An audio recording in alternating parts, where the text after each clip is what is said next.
Welcome everyone to our morning panel, How to Shape the Future of EU-China Relations in Research and Innovation Cooperation. It's going to be a bit of a session to get you all ready to start the day with fresh ideas and some food for thought. We have excellent speakers to welcome, so we have no time for long introductions. But let me remind you that you can find the CVs of all of our speakers at the European Research and Innovation Day's website, if you are interested in more details. Before we start, let me also remind you that we have a live chat function where you can pose your questions, and they will then be delivered to me so that we can tease out from the conversation what you are interested in most. Today's topic could not be timelier. We face a global pandemic that requires the world's best scientists and not the world's largest armies to deal with it. Yesterday's UN General Assembly announcement of President Xi Jinping also was an important reminder of how research and innovation cooperation on global challenges such as climate change can move us forward. China will strive for a more ambitious climate agenda and set what could be an area of great cooperation. At the same time, EU-China relations are also at a crossroads, facing serious challenges to arrive at a more level playing field across the entire range of the relationship. The geopolitical climate is becoming increasingly tense, making cooperative approaches more difficult to achieve, especially on high-tech and cutting-edge innovation. So how can the future of research and innovation cooperation look like? That takes existing concerns into account, but remains open for jointly tackling the challenges ahead. I am delighted to jump immediately into the debate and thrilled to welcome Director General for Research and Innovation, Jean-Éric Paquet, this morning, especially as we're not sure until the very last second whether he could join us in person. So I'm even more delighted that he's with us in person this morning and taking the time out of his busy schedule. Director General Paquet, let me start immediately with you. The EU and China are science superpowers and play a fundamental role in shaping the future of our globalized world. How should, in your view, the cooperation between the EU and China look like? And what should be in our focus? The floor is yours. Yes, Janka, good morning. Professors, good morning as well. I'm indeed delighted to kick off the session this morning with you. I'm indeed in the Research and Innovation Days on the set. I hope you can see me. And I'm delighted to welcome you, even if it is digitally. Yes, well. These Research and Innovation Days are taking place in this COVID-19 time, and this is why we moved to essentially a digital event, which is great, because we have you with us this morning, and we have more than 31,000 people participating in these Research and Innovation Days. So we have a great engagement across the world, and in Europe we are preparing Horizon Europe, the new program, with stakeholders across all policy areas and all scientific areas, which are joining us now to define priorities. In that context, we want to continue to be open to scientific cooperation with the world. Europe has much benefited from these international cooperations, and I would argue that our partners, China certainly as well, also benefited in the last decades of having access to our technology, cooperating with our best scientists, and many of you have trained also in Europe. So that's the premise on which we are preparing Horizon Europe. But Janka, yes, this is a bit of a more challenging time, and there is now an ongoing discussion, which is an important one on which I hope we can see progress in the coming months, because we want to continue to cooperate with China. We want to see, in fact, more cooperation in key areas where our visions and interests align. And I think the response to COVID-19 is an area where I think we should have done more. We could have done more. And this did not happen on a large scale for a number of reasons, which I'm sure we will cover in the course of our discussions. Similarly, if you look at research on climate, if you look at research related broadly to the Sustainable Development Goals, I think our cooperation is very natural and should be enhanced.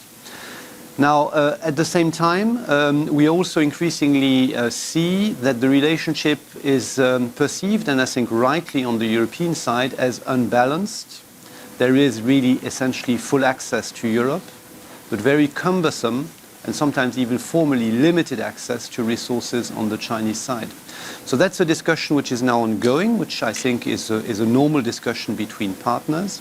And we have the innovation and cooperation dialogue. We are working with our counterparts on a roadmap to rebalance the relationship. And I think this has two dimensions, framework conditions on the one hand, and areas for cooperation on the other hand. Areas for cooperation, if you want, what I observe, and that applies to the European program, but applies also particularly to the bilateral cooperation which China is having with all our member states, with universities, research organizations. You are impressive in finding where we excel, and this is where you then concentrate. And that's all fine. But when we want to cooperate on the areas where you are starting to excel, and there are many of those, you are indeed a science powerhouse now as well, this proves to be much more difficult. So the reciprocity dimension is very difficult to find, including, of course, because we are so diverse. So that is certainly one dimension of it, but increasingly we are also between Europeans trying to coordinate ourselves much more. But also for the European program itself, you are keen on ICT, you are keen on AI, you are keen on quantum. That's all very fine. We are indeed, I think for future digital and ICT related developments, we are at the frontier of science in Europe. Hopefully we will also be then in innovation as we go forward. And this is where there's a strong interest on your side to cooperate. But then there are many other areas where we would also want to gain from the cooperation where it proves to be much more difficult. So what is now at stake is to find a framework, the right framework to rebalance the relationship, and I will finish with that, Janka, which is to have a solid framework which is implementable, not just on paper, which deals with intellectual property rights, of course, that's I think where it starts. Access to data and research results. Of course, the premise on our side is open science, the open science cloud. And that I think is an obvious global commons and global benefit on which I think we need to work. Market access, access to financing opportunities for research on the Chinese side. Ethical guidelines, I think, are extremely important, but implementable guidelines, of course. Mobility and treatment of researchers, and then promoting the common principles which are which are implied in my short presentation. So that's a little bit where the discussion is. So we are cooperating a lot. We want to continue to cooperate. You are a science powerhouse. Sometimes I say that the tables are turning, maybe. So we want that cooperation, but we also want to rebalance the relationship, and I'm sure that this will happen in the coming months. Thank you. Director General Paquet, thank you very much for your remarks. And if we had more time, I would have pressed you a bit on that competition point, whether Europe is actually doing enough to compete in the future and to be an actual superpower in the future. Yes. But we don't have time for that. I will tell you yes. And demonstrate. Good, that's great. Always good to know.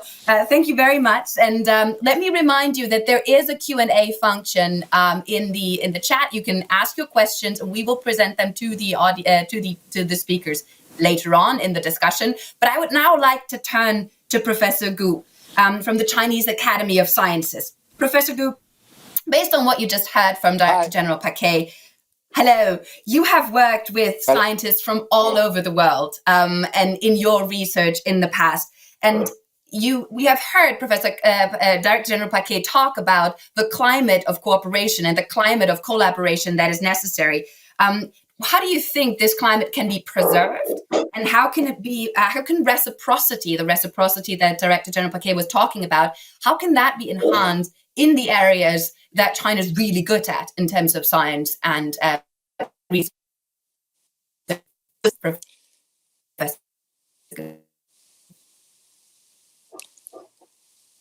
Thank you very much. Could you hear me? So it seems we have some trouble in correction. Oh, okay. Thank you very much. So, thank you very much, Madam Janka. And I here that you have just mentioned that President Xi Jinping has announced that China will create International Scientific Cooperation Center for Sustainable Development Big Data. I feel very proud to inform you this will based on our institute to build this facility, and we are all actively involved in this part. So this will be a good new platform for the European and China cooperation. So and I enjoy very much the intervention of the young Aker about his intervention. So from my side, China always values the collaboration with Europe in the field of the Earth observation. We can say also for satellite observations. 16 years ago, the Dragon program launched to promote the use of ESA and the Chinese satellite data for science and applications. This program is a wonderful example of bringing out the best science from European and Chinese researchers. In these days, we keep exploring effective international scientific and technological cooperation mechanism to further promote the application ability of both sides.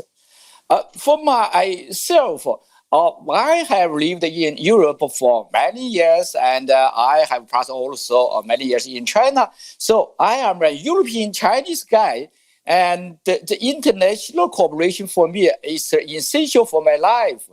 The international cooperation broaden my view and mind, promote the influence of my work, learn the most advanced technology in the world. Additionally, international collaboration utilizes ideas from multiple cultural and disciplinary to solve the complicated global commonly faced challenge, as Madam Yang mentioned, for climate change, for the sustainable development, etc. Taking the Asia-Oceania region as an example, it's a really complicated region with a larger population and balanced economy, various culture and language, and different Earth observation ability in launch many different satellites and data applications. However, we are facing the similar challenge which we are in the same region. So the sharing data, technology, knowledge are absolutely necessary. That's why we built the AOGO initiative in the group on Earth observation to promote the development of Earth observation ability for the whole region, to gather more resources and wisdom, including satellite data, field measurements, etc. Myself, as a founder and co-chair of AOGO and the AOGOs, we work really closely with the EuroGeo and the EuroGeos. We have joined seminar in Australia last year about how to work together to face the challenges of climate change. And we keep working together to exchange the Earth observation data, to promote integrated use of data from different satellites, and to exchange local application experience and knowledge to build the better solution together. Why it is important to promote the health and reciprocal global research environment? Earth observation utilizes satellites, airplane, and field data to understand our environment.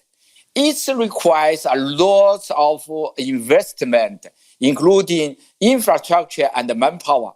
Level 1 country can build all, so we need to work together. Therefore, a really good, healthy, and reciprocal global research environment is beneficial for data, local application experience, and knowledge exchange to reduce the cost and the duplication work for various countries. That's why China tried to build this, and that's why we are trying Thank you, Professor. to work. Professor Gu, thank you very much. Thank you very much for this plea for collaboration from the practical side, which is great. Let us turn to Ms. Rule, who's the Vice President of the European Chamber of Commerce in Beijing and witnesses Chinese and European businesses collaborate, but also compete on a daily basis. So, Ms. Rule, how do you see the future of EU-China relations in research and innovation cooperation? What is needed to foster more transparency and also enhance reciprocity from your point of view? Actually, maybe I could start to see what could be done to improve things by taking stock of the situation. So when it comes to joint research and innovation projects, the situation is relatively unbalanced currently between the EU and China. To give you an example, the EU and China pledged to spend up to 630 million euros in joint research and innovation projects. And actually, so that's really something that should be done over the period 2016 to 2020. And as part of this co-funding mechanism, the EU committed to spend 500 million euros, and this is part of the Horizon 2020 program, while China committed to spend 1 billion renminbi, which is actually 130 million euro. So we have a discrepancy here, and this is certainly something partners are currently working on. Now, coming to access to data, and in what I would say, I would very much echo what DG Paquet already mentioned, I guess. But the EU and China actually made open access a requirement for having those funds for joint projects. But there is no requirement to publish in the first place. And so how much of unpublished data actually research partners can share with one another in confidence is a bit unclear.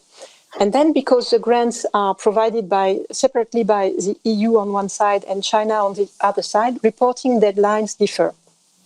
This leads to another difficulty, which is that Chinese researchers may be reluctant to share data with the EU before having first shared them with the Ministry of Science and Technology, which is funding their works. So all of that then, at the end of the day, takes us to the competitive value of data. So those are elements on which we can work. And then if we want to go a bit further, focusing on China specifically, indeed, the question of how we as European company can access specific status to benefit from research and development effort can be a question. I will give you an example with the high and new technology enterprise status, which actually benefits from structural incentive, and this is part of the effort of the country on actually research and innovation. But it comes also with a requirement of ownership of the core technology in China. And for many EU companies, they rely on core technology developed outside of China by their mother company. And so they cannot be part or be eligible in those programs. If we go a bit further and to push cooperation between the EU and China, what could we do more beside those elements? I mean, rebalancing overall. We could do more on access to data. Digital and most of all data are key to innovative solutions currently. And actually, access to data shall be facilitated in China. It shall come with clear data protection rule and with harmonized rule between, I would say, Chinese and international IT standards. So in this respect, we are facing currently a challenge with the decoupling that we hear a lot about. But for us, it's very encouraging also to see that following the leaders' call between the EU and China on Monday, 14th of September, there was an agreement in setting up a new high-level dialogue on digital. So that's a very good point. Protection of R&D, research and development, is also something that shall be further strengthened in China, and specifically on the IP-related aspects. That will allow really fostering a business environment with world-class innovation, if you like, rules in China. So that would be very beneficial. And then again, I would echo DG Paquet, but also Professor Gu.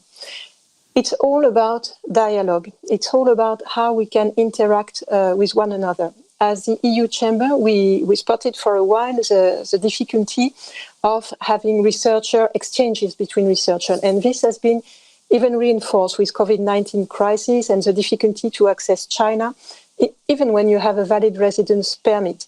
So this is really something we should work about, think about new ways, new visa for researchers, whether they come to China or from China, in order for the cooperation to go further and the dialogue to be nurtured and fruitful. And I'm just checking the time because I know we're... Yes, I think we're probably almost running out of time. I thank you very much. Okay, so I stop there. Perfect for your list of also very concrete demands that could improve the cooperation framework. We don't expect anything less from the Chamber of Commerce that usually puts out a long report every year with all the demands that the European industry has when it comes to cooperating with China, and that's very helpful. Thank you very much. Let me turn finally to Professor Sun, who has been patiently waiting here for his time to speak. You're an expert on China's innovation policy. And competition and security, as Ms. Ruhl has pointed out, are becoming key concerns also for European researchers, but also for European businesses. Where do you see the trajectory of China's innovation policy going? And can China and Europe jointly foster research and innovation, but also the use of new technologies, or will that be something that will become more difficult in the future? The floor is yours, Professor Sun. Thank you. Thank you very much. To be honest, it makes sense to talk about the path of China's innovation policy going at this time point. As we know, in early 2006, China issued a national middle and long-term plan for the science and technology development between 2006 and 2020, which has become a central piece of the national innovation development. As a national science and technology strategy, the plan will be expired in this year. Now, China is working on a new plan for the next 15 years. So it is a great historical and political significance for China and the international, especially EU, Science and Technology Committee to look ahead the next 15 years. Indeed, China has made a great progress in building its indigenous innovation capability in the past 15 years. But to achieve its ambitions to become an innovation-oriented country, China also has to face several challenges. For example, establish an enterprise-centered innovation systems, improve its IPR region, overcoming talent shortage, or foster a culture of the creative. In my opinion, China will remain a steady system for innovation policy for the next few years. First, there is still the deeply rooted problem for the separation for the innovation and economy. So China innovation policy will find a solution to establish an enterprise-centered innovation system. For example, encourage the enterprise to conduct R&D and innovation, encourage the transformation and marketization of the scientific achievements, and encourage scientists and engineers to innovation and start its own business. Second, on the other hand, China will continue to strengthen the role of the state in the science and innovation. For example, the increasing R&D spend provided by Chinese central and local government. The government will also strengthen the science and technology infrastructure, such as national libraries, staking libraries, and so on. Third, China will never close its open door to the outside world. Open up is the basic state policy. China will try best to attract the foreign business and investment committee, especially in the EU. For example, strong the scientific and technology cooperation in the One Belt and One Road, or Asian country or European country. So the China will further strengthen its cooperation with the European. The past experience between China and the European are great, as mentioned above. As we know, there are Science and Technology Cooperation Agreement, Joint Committee on Science and Technology Cooperation, Innovation Cooperation Dialogue, Space Cooperation Dialogue between European and China. The roadmap of the EU-China Science and Technology Cooperation also includes a lot of the details. I think in the next stage of the globalization, driven by the digital technology, in this sector, China also has some advantage. For example, the AI advantage, manufacturing, 5 generations, the communication. I think there are more cooperation space on green development and digital sectors. China and EU, we work together in the digital sector to build a green and digital cooperation partnerships and work together better. Okay, thank you. Thank you very much, Professor Sun. And now it's time for your questions. I've been sent a couple already here. And I think the first one goes to Director General Paquet. The first question reads, the Great Firewall makes it hard to access many websites from China, even university pages. Should the EU insist on a whitelist of academic institutions? Director General Paquet, what do you think? Should the EU insist on that? Well, I'm not familiar with the notion of a whitelist of institutions, but it is very clear that the firewall is one illustration of the difficulties to have this balanced and reciprocal relationship. Our data is essentially available. It's of course not always easy to find, not always perfectly curated. There's a lot of work ongoing around the European Science Cloud. We are incidentally making headway on data related to COVID-19. You probably are, I hope you are all aware of that. It was a platform which was set up in March, April, as we were really ramping up Europe's response in science to the pandemic. And that platform it's tens of thousands of scientists which are using it to access data, to share results. And this has really created a very powerful place where this is shared. And this is accessible to partners around the world. And I'm sure that you are making in China use of it and good use of it. And I'm comfortable with that. But at the same time, the opposite is much more difficult, as is illustrated. So maybe a whitelist is one solution. I think a broad, unconditional access would be much better. Thank you. There is another quick question for you before we turn over to the panelists. That is a very concrete question on EU action as well, saying we have been hearing voices of protectionism going forward for cooperation coming from Europe and around the world. Will the new program be as open as Horizon 2020? Yeah, the center of gravity and the DNA does not change. I said it at the outset, Europe is benefiting from being open to the world. Cooperation in science and research is a no-brainer for us here in Europe in preparing the program.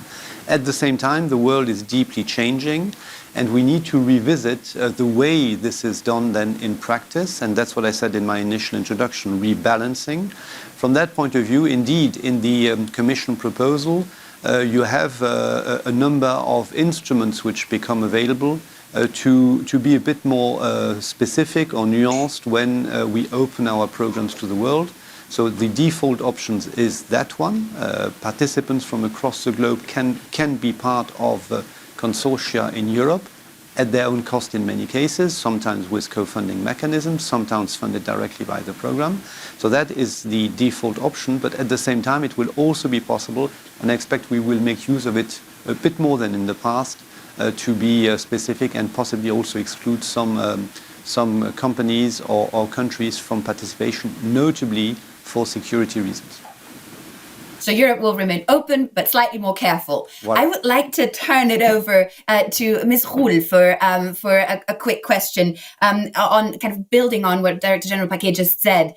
Do you see that enough movement is happening on these fronts at the moment? What is your take? If you would have to rate from like a 0 to 10, what is the trajectory at the moment in terms of where the progress is going on the Chinese side? As you're on the ground, where would you say things are moving at the moment? Are we more at the 5 or more at the 7 towards more openness, or more at a 3 at the moment?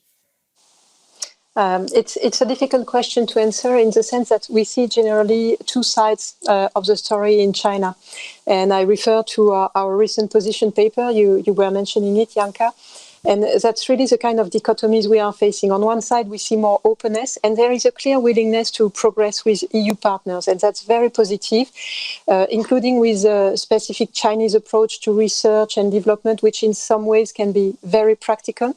And on the other side, a form of reluctancy to share, and share in particular data, give access that has been ongoing for a while, or that is new and linked to decoupling. So it's difficult to rate. What I can say is that there is some progress, and we as EU companies, we can do innovation with Chinese partners, but there is still quite some way to go, as you understand. So if I should give a rate, probably in the middle, but it's reflecting a reality a bit more complex than that.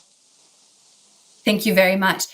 Professor Sun, Yes. I just want to make sure that I see everyone. Professor Sun, we were wondering here also in the audience, there were questions about China's innovation policy linked to the Belt and Road Initiative. Maybe you can tell us a bit more how that affects research and innovation cooperation going forward with partners that are not part of or officially part of the Belt and Road Initiative.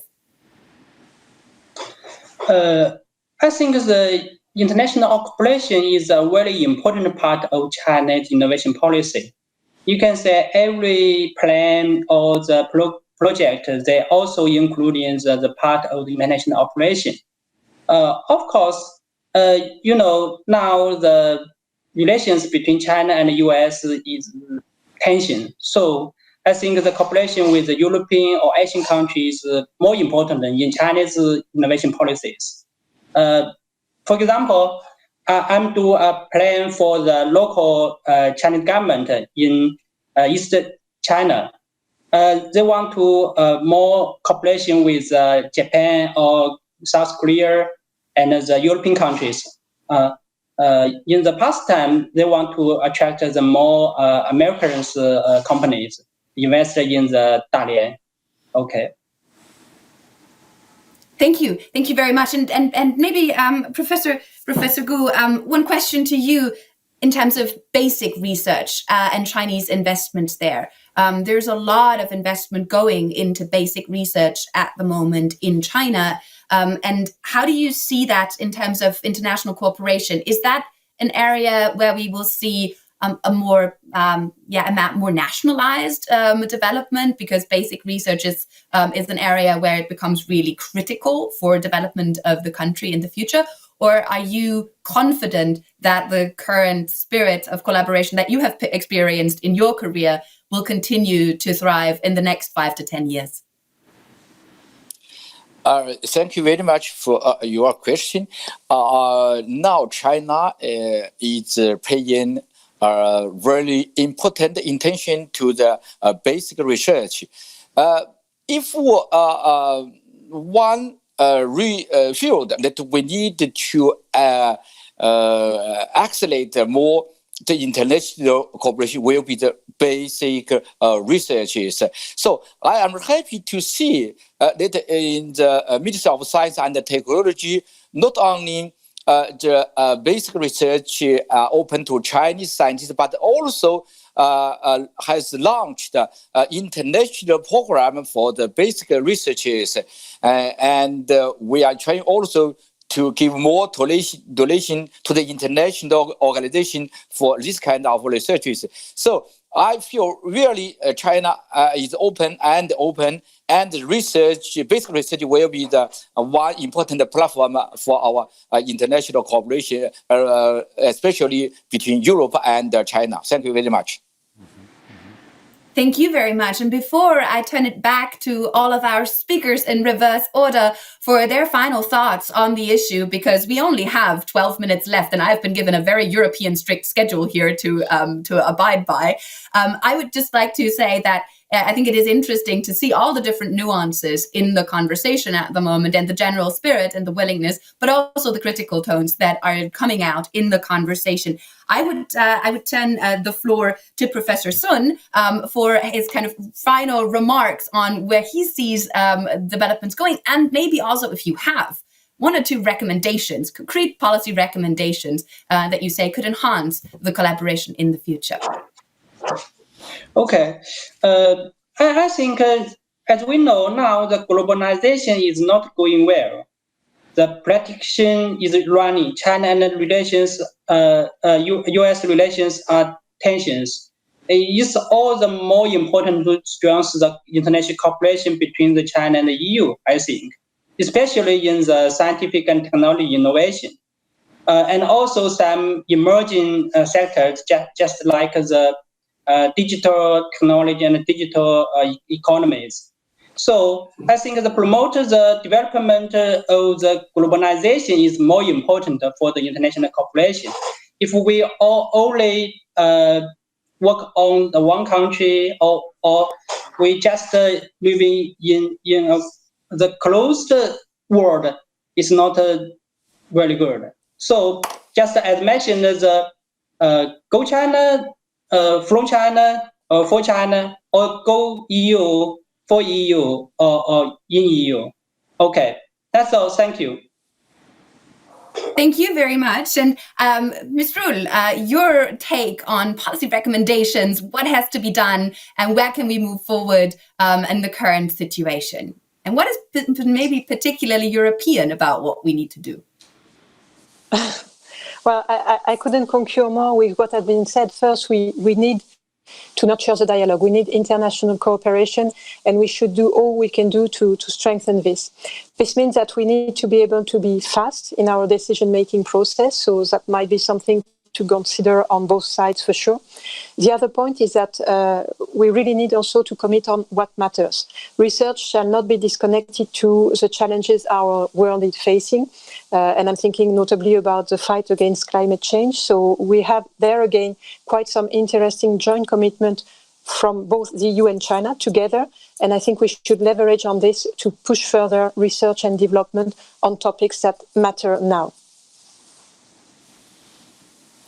Thank you. That was very precise and to the point. I think that's really helpful for us to kind of see the concreteness of the questions. I think me coming from a background of international relations more so, it's much more wobbly sometimes in terms of what we can agree on. I think in the research space, we actually do have a space where we can agree on some concrete matters that we can cooperate on.